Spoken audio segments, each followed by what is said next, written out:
নমস্কাৰ আসাম উত্তৰণ academy YouTube চেনেললৈ তোমালোকক স্বাগতম জনাইছোঁ আৰু আমি আৰম্ভ কৰিবলৈ লৈছোঁ আমাৰ আজিৰ ভিডিঅ' অসমীয়া কাকতৰ ইউনিট 4 আৰু সহায়ক গ্ৰন্থৰ তালিকা। ছাত্ৰ ছাত্ৰীসকল ইউনিট 1, 2 আৰু 3ৰ গ্ৰন্থ সম্পৰ্কে আমি পূৰ্বৱৰ্তী 3টা ভিডিঅ'ত আলোচনা আগবঢ়াইছোঁ। যিসকল ছাত্ৰ ছাত্ৰীয়ে এই ভিডিঅ'কেইটা চোৱা নাই তেওঁলোকক আমি ছাজেষ্ট কৰিম যাতে 1, 2 আৰু 3ৰ গ্ৰন্থৰ তালিকা সম্পৰ্কে আলোচনা থকা আমাৰ আগৰ ভিডিঅ'কেইটা চাই। আজিৰ ভিডিঅ'টো সম্পূৰ্ণ ইউনিট 4 সম্পৰ্কে হ'ব। ইউনিট 4ৰ কাৰণেনো আমাক কি গ্ৰন্থৰ প্ৰয়োজন হ'ব সেইখিনি আমি আজিৰ ভিডিঅ'ত আলোচনা কৰিম। গতিকে ছাত্ৰ ছাত্ৰীসকল তোমালোকে ভিডিঅ'টো শেষলৈকে চাবা। আমাৰ আগৰ 3টা ভিডিঅ'ৰ তুলনাত এই ভিডিঅ'টো একেবাৰে ছুটি হ'বলৈ গৈ আছে। তুলনামূলকভাৱে ইউনিট 4ৰ কাৰণেও আমাক বহুত বেছি বিষয় নালাগে। আমাৰ ইউনিট 1, 2 আৰু 3ৰ তুলনাত যথেষ্ট কম বিষয় ইয়াত অন্তৰ্ভুক্ত কৰা হৈছে। গতিকে ছাত্ৰ ছাত্ৰীসকল ব'লা আমি ভিডিঅ'টো আৰম্ভ কৰোঁ। আমি গ্ৰন্থসমূহৰ বিষয়ে আলোচনা কৰাৰ আগতে প্ৰথমতে বিষয়খিনিনো কি আছে সেইখিনি এবাৰ দেখাই ল'ব বিচাৰিছোঁ। ইউনিট 4টোৰ নামকৰণ কৰা হৈছে অসমীয়া সংস্কৃতি বুলি। ইয়াত আমাক কি লাগিব? অসমীয়া সংস্কৃতিত নৃগোষ্ঠীয় উপাদান।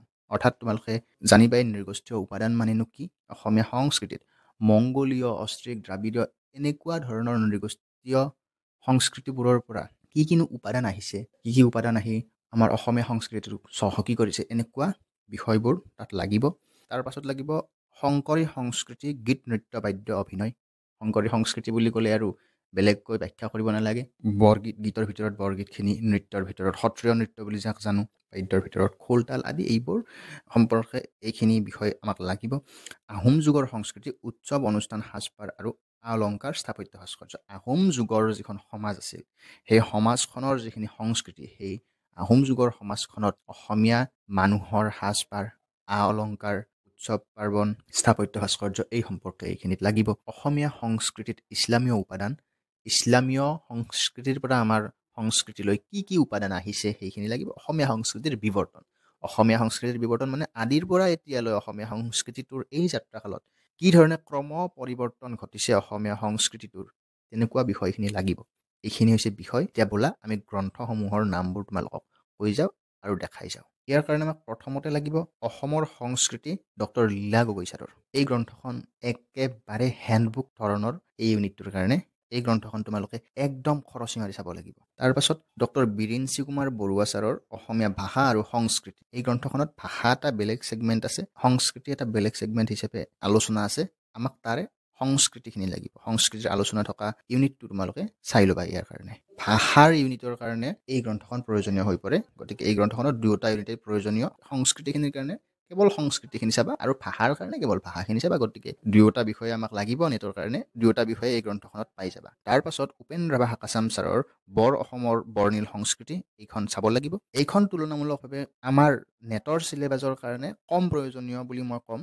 কাৰণ প্ৰথমতে দেখাই লোৱা যি দুখন গ্ৰন্থ লীলা গগৈ ছাৰ আৰু বিৰিঞ্চি কুমাৰ বৰুৱা ছাৰৰ, এই দুখন গ্ৰন্থৰ পৰাই সৰহসংখ্যক প্ৰশ্ন আহি থাকে। এইখন গ্ৰন্থ তোমালোকে ধৰি লোৱা পাতলীয়া ধৰণে চাবা আৰু চাই থাকিবা। মাজে সময়ে ইয়াৰ প্ৰবন্ধসমূহ এটা এটাকৈ মাজে মাজে চাই থাকিবা। কিন্তু সেই দুখন গ্ৰন্থ সেনেকুৱা নহ'ব। সেই দুখন গ্ৰন্থ খৰচী মাৰি চাব লাগিব আদিৰ পৰা অন্তলৈ। এবাৰ নহয়, দুবাৰ নহয়, তিনিবাৰ যিমানবাৰ পাৰি পঢ়িবা। এই গ্ৰন্থখন মই কৈয়ে লৈছোঁ সেই দুখনৰ তুলনাত কম প্ৰয়োজনীয়, কিন্তু প্ৰয়োজনীয়। কম প্ৰয়োজনীয় হ'লেও প্ৰয়োজনীয়, পঢ়াটো পঢ়িবই লাগিব এইখনো। তাৰপাছত লাগিব অসমৰ সংস্কৃতি কোষখন, ডক্টৰ পৰমানন্দ ৰাজবংশীয়ে সম্পাদনা কৰা অসমৰ সংস্কৃতি কোষ। এই গ্ৰন্থখন এখন অসমীয়া সংস্কৃতিৰ মানে অভিধানৰ দৰে গ্ৰন্থ। অভিধানত যিদৰে শব্দসমূহৰ ব্যাখ্যা পাওঁ, বিৱৰণ পাওঁ, এই গ্ৰন্থখনত অসমৰ সংস্কৃতিৰ লগত জড়িত প্ৰায় শব্দৰে ব্যাখ্যা আমি পাম।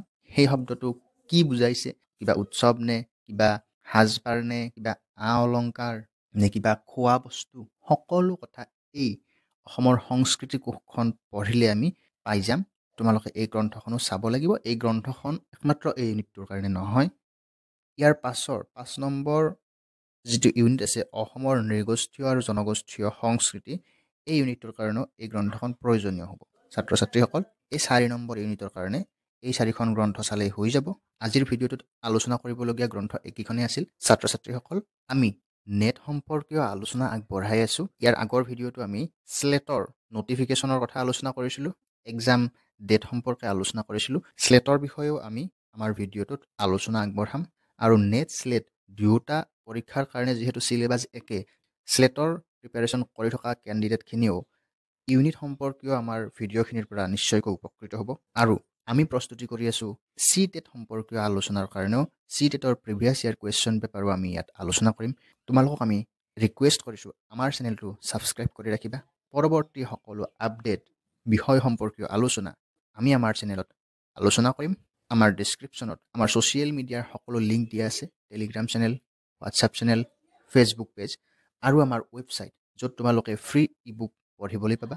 তোমালোকৰ হাতত কিবা গ্ৰন্থ এতিয়া নাথাকিলেও লিংকত ভিজিট কৰি 14খন গ্ৰন্থৰ তোমালোকৰ কাৰণে প্ৰয়োজনীয় গ্ৰন্থখন পঢ়িব পাৰিবা। যিকোনো ধৰণৰ অসুবিধাৰ সন্মুখীন হ'লে আমাৰ ছ'চিয়েল মিডিয়াত আমাক জনাব পাৰিবা। আমাৰ ইউটিউবৰ কমেণ্ট বক্সত আমাক জনাব পাৰিবা। ছাত্ৰ ছাত্ৰীসকল, তোমালোকে আমাক ভিডিঅ'টো চাই কেনে পালা, তোমালোকৰ সহায়ক হ'ল নে নহ'ল, অনুগ্ৰহ কৰি আমাৰ কমেণ্ট বক্সত জনাবলৈ নাপাহৰিবা আৰু আমাৰ ভিডিঅ'টো শ্বেয়াৰ কৰি দিবা। এইখিনিকে কৈ তোমালোকক পৰীক্ষাৰ শুভেচ্ছা জনাই সুস্বাস্থ্যৰ কামনা কৰি আজিৰ ভিডিঅ'টো ইমানতে সামৰিছোঁ। ধন্যবাদ।